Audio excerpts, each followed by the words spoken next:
everybody, my name is SaBrina Reece, and I'm here today to talk to you about anger and why anger does not serve you well.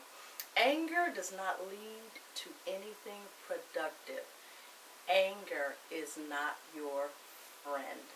Proverbs 29:11 says, "A foolish man gives vent to anger, but a wise man keeps himself under control." Well, I used to be that foolish man when I was in my younger 20s. I know it's hard to believe now because I'm always happy and I'm always smiling, but yes, I used to have an anger problem. After I opened my business in 1996, I developed an anger problem. Anger that had probably been hidden, repressed deep inside of me all along after I experienced the tragic murder of my grandmother when I was 17 years old. But it surfaced when I was in my early 20s. And I used to have confrontations with people that I thought were positive and I thought were productive, and nothing good comes out of anger. The best thing that I ever did for my life was to seek out anger management, because I realized that there was a problem. I realized that I was on a downhill slide and I was constantly being a part of something destructive, and that's not what I wanted for my life. I had to heal. I had to heal from the anger. After my grandmother was murdered in front of me, I was mad at the world. I was mad at God, and I just didn't care about much. I was working and I started the business for survival, but nothing else mattered to me. People would say, "Wow, she sure can do hair really well, but that girl is mad." And I didn't even understand what was wrong. So I sought out anger management after an explosive situation, one of many that I had in my 20s.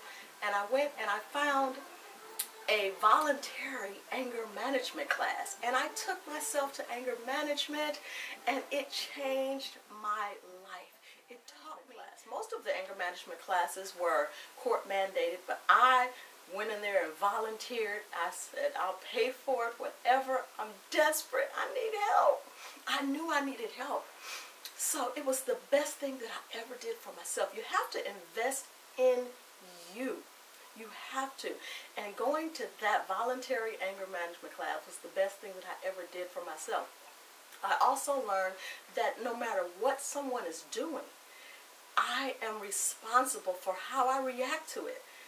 I learned to take a minute, step back from the situation, take a breath, and then make a decision on how I want to respond. It does not matter. My staff tells me all the time, "But she did this, and he did that, and someone did this." I always say, you are in control of how you react. And that is what I tell you today. You are in control of how you react, no matter what. Do not allow anyone to make you angry. Anger is not your friend. Anger, like Buddha says, is drinking poison and expecting someone else to die. It doesn't serve you well. It did not serve me well. And I am so fortunate because I have the opportunity to give back. I am now helping some of my staff with their anger issues. Normally I would have thrown my hands up and said, "I'm done." But I remember that that was once me. I remember those days when in my early 20s. Even though I still look just like I'm in my 20s, although I'm 46. But I am so grateful for the chance to give back. But I want you all to know, don't give in to anger. Do not let anger control you. Take a moment. Learn to breathe when you're mad. We all get mad. It's a natural emotion, but it does not have to control you. Anger is not your friend. Learn to turn it around into something positive. It's the best advice I can ever give you. Thank you. SaBrina Reece.